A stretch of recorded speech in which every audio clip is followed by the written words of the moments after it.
Hello everyone, let me introduce myself. My name is Azara Fania Pradiva from Universitas Teknokrat Indonesia. Today, I will be discussing the topic of leadership structure and company stakeholder. So, without further ado, let's get into the material. Leadership structure and company stakeholder. 1. Introduction. In the context of corporate governance, the leadership structure and the stakeholder ecosystem play a pivotal role in shaping the governance framework of a company.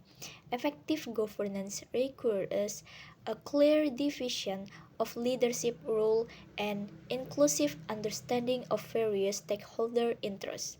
This ensures transparency, accountability, and long-term sustainability. 2. Leadership structure and corporate governance. A well-defined leadership structure provides the foundation for strategy direction, managerial oversight, and operational control. It ensures that decision-making processes are clear, responsibilities are well distributed, and checks and balances are in place. A. Key leadership bodies. 1. General meeting of shareholder, the highest decision-making body, approve major corporate action, dividends, appointments of board members. 2. Board of commissioners of supervisory board, supervise and advises the board of directors, ensure that corporate action align with shareholder interests and regulator standard, may include independent. 3. Board of directors of executive board, responsible for daily management and operational execution, implementing the company vision, strategy, and policy, accountable to the board of commissioners and shareholder. For corporate secretary, acts as liaison between the company board and stakeholder, ensure compliance with corporate governance, regulation, and public disclosure. 5. Audit Committee, Risk Committee, and other supporting committees. Assist the board in special oversight area, ensure internal control, risk management, and integrity in financial reporting. B. Separation of role. CEO is chairperson of the board.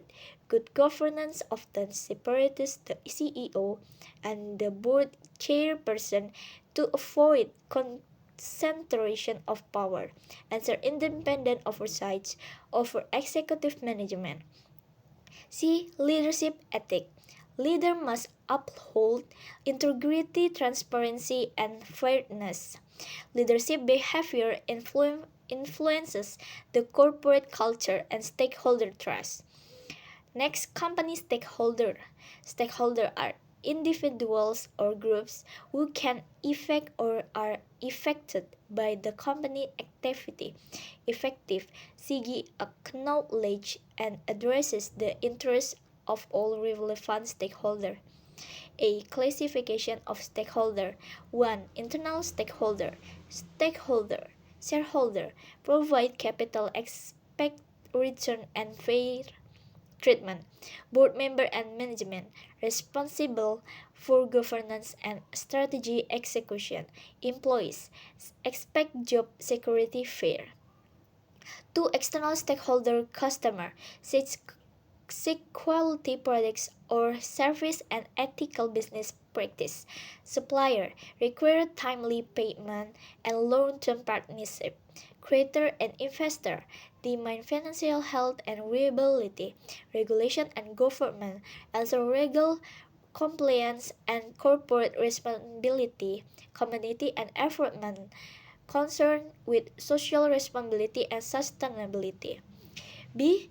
Stakeholder theory in corporate governance argues the company must balance the interests of all stakeholders, not just shareholders, encourage long-term value creation rather than short-term profit maximization.